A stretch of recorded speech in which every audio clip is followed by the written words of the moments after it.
kembali lagi bersama saya Dr. Luciana Hendrawan dalam vlog kita yang keempat dari Beauty Clinic. Nah, ada beberapa pertanyaan yang masuk ke DM IG. Pertanyaan pertama, Kak, kalau buat di hidung pori-porinya besar dan banyak komedo itu gimana ya? Nah, komedo itu hanya bisa dihilangkan dan diatasi dengan facial. Jadi buat yang banyak komedo, baiknya facial dulu untuk diambil komedonya karena itu lemak di dalam kulit yang tidak bisa keluar gitu. Jadi harus dibersihkan dulu dengan cara facial untuk menghambat komedonya, baru kita gunakan serum-serum penghambat komedo. Pori-pori besar di hidung sebenarnya tidak dapat dihilangkan dengan serum pengringkas pori seperti itu ya, karena tidak akan banyak manfaatnya. Jadi lebih baik kita lakukan microneedling di area yang pori-porinya besar atau dengan melakukan botox. Jadi pori-porinya mengecil. Pertanyaan yang kedua, treatment untuk bekas jerawat sama bopeng apa yang cocok? Nah, untuk treatment bekas jerawat dan bopeng-bopeng seperti bekas jerawat itu, baiknya kita lakukan collagen induction therapy. Jadi itu sistemnya kita kasih serum terus kita microneedling perlahan. Sebaiknya treatment ini dilakukan teratur ya, jadi setiap 3 minggu sekali kita lakukan CIT ini untuk mendapatkan hasil yang maksimal. Dan bisa juga dikombinasi dengan skin booster untuk mengangkat yang bolong-bolong di kulitnya, kita angkat dengan skin booster. Jadi seperti itu ya. Untuk pertanyaan yang ketiga, kalau mau filler hidung ada persyaratannya dulu nggak dok? Misalnya nggak boleh minum atau makan makanan tertentu gitu sebelum filler.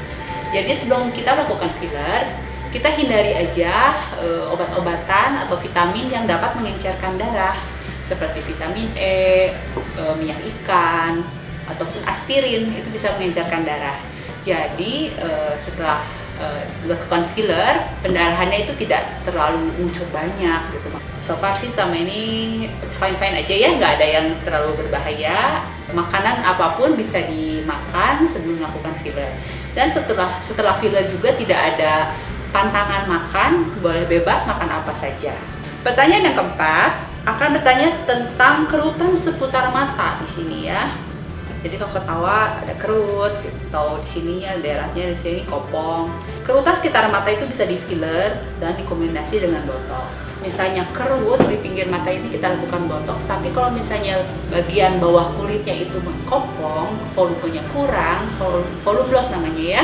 Jadi kita kombinasi dengan filler. Jadi filler dulu, kita isi bagian bawah kulit itu, lalu kita kombinasi dengan botox. Ini pertanyaan selanjutnya mengenai botox. Saya pernah botox, tapi hasilnya nggak kelihatan nyata di tempat lain.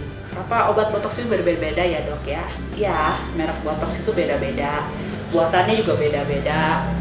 Negara penghasilnya juga berbeda-beda. Yang kita gunakan itu buatan Amerika, original botox, merek yang botox. Botox itu sebenarnya brand merek ya. Jadi kemungkinan kalau hasilnya tidak nyata itu mungkin dari produknya kurang bagus dan dosisnya juga mungkin kurang. Dari botox itu tergantung daripada area ya. Misalnya kita mau daerah pinggir mata itu sekitar 12 unit, daerah dahi sekitar pertengahan mata itu sekitar 20 unit, dan apabila kita mau bikin tirus di sini itu sekitar 40 sampai 60 unit. Atau teknik penyuntikannya juga tidak tepat gitu ya. Pertanyaan berikutnya masuk, cukup menarik ini. Dok, kalau filler yang ada efek samping gitu, kenapa ya dok seperti mukanya aneh gitu ya, aneh, nggak natural, seperti ada yang turun, ada yang bengkok, ada yang terruncing gitu. Itu kenapa ya dok, kok saya jadi takut gitu. Jadi apabila menemukan hasil filler yang aneh, tidak baik hasilnya, tidak natural, itu mungkin karena yang pertama bahan bakunya bukan hyaluronic acid tapi menggunakan silikon. Itu tidak boleh beredar lagi di pasaran di dunia, sebenarnya itu berbahaya. Dan yang kedua, dosisnya meskipun pakai HA tapi dosisnya terlalu over, itu juga hasilnya akan aneh. Misalnya terlalu runcing, ininya sampai menekuk, itu karena over maybe ya, atau bikin dark face atau yang bibirnya ya seperti bebek, itu juga kan karena over. Jadi jangan berlebihan. Lalu juga produknya juga dipilih, jangan yang sembarangan. Harga murah dan harga mahal itu menentukan kualitas. Apabila terdapat filler-filler yang murah, itu harus teliti sebelum membeli. Tanya dulu fillernya buatan mana, sudah teregistrasi apa belum, dan dokter yang melakukannya juga sudah profesional di bidangnya gitu ya. Nah, pertanyaan berikutnya, mau treatment bawah mata dengan thread lift. Kita bisa lakukan dan waktu yang bersamaan dengan thread lift. Jadi thread lift kita menggunakan teknik benang, tarik ke pinggir sini dan mengisi bawah mata itu di bawah mata sini. Jadi bisa dilakukan dengan waktu yang bersamaan. Nah, selama masa pandemi ini, jadwal klinik kita akan berbeda-beda. Jadi jangan lupa untuk terus tetap lihat beritanya, pengumumannya, jadwal klinik kita di Instagram kita ya. Juga jangan lupa promo bulan ini, bulan Juni, kita mengadakan rapid test untuk free untuk pembelian minimal 6 juta ke atas.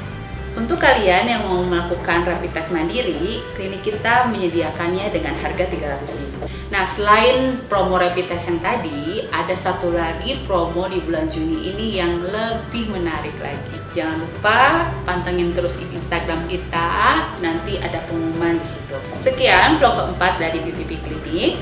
Jangan lupa untuk subscribe di YouTube dan follow Instagram kita. Kalau misalnya ada komentar atau pertanyaan, please DM ke kita atau komen di komentar. Sampai jumpa di episode selanjutnya di vlog kelima. Bye-bye.